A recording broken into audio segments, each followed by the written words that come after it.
સુરત શહેરના દરિયાકાંઠાના વિકાસનું સપનું સાકાર કરતા ડુમસ સી ફેસ ડેવલપમેન્ટ પ્રોજેક્ટના પ્રથમ તબક્કાનું આજે ધામધૂમથી લોકાર્પણ કરવામાં આવ્યું. લાંબી રાહ જોયા બાદ સુરતની જનતા માટે આ મનોરંજન અને હરવા ફરવાનું નવું સ્થળ મુકાયું છે.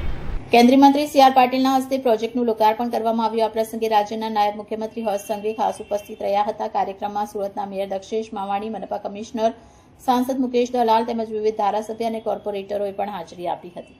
આ ભવ્ય પ્રોજેક્ટ હેઠળ આશરે 673 કરોડ રૂપિયાના ખર્ચે વિવિધ વિકાસ કાર્ય પૂર્ણ કરવામાં આવ્યા, જેનું વિધિવત લોકાર્પણ કરાયું. ઉપરાંત 247.80 કરોડ રૂપિયાના ખર્ચે અન્ય વિકાસલક્ષી પ્રોજેક્ટ અને કોર્પોરેટ સામાજિક જવાબદારી અંતર્ગત થનાર કાર્યોનું ખાતમુહૂર્ત પણ કરવામાં આવ્યું.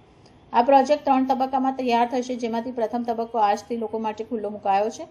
અહીં લોકો માટે વોકિંગ, મેડિટેશન અને યોગા કરવાની આધુનિક સુવિધા ઊભી કરવામાં આવી છે. આયોજન મુજબ એક સાથે 25,000 લોકો આ સી ફેસ પર ફરી શકે તેવી વ્યવસ્થા કરવામાં આવશે. 3 તબક્કાનું કામ પૂર્ણ થયા બાદ અહીં વોટર સ્પોર્ટ્સની સુવિધા પણ શરૂ કરવામાં આવશે, જેનાથી સુરતનો દરિયા કિનારો એક મુખ્ય પ્રવાસન કેન્દ્ર તરીકે વિકસશે.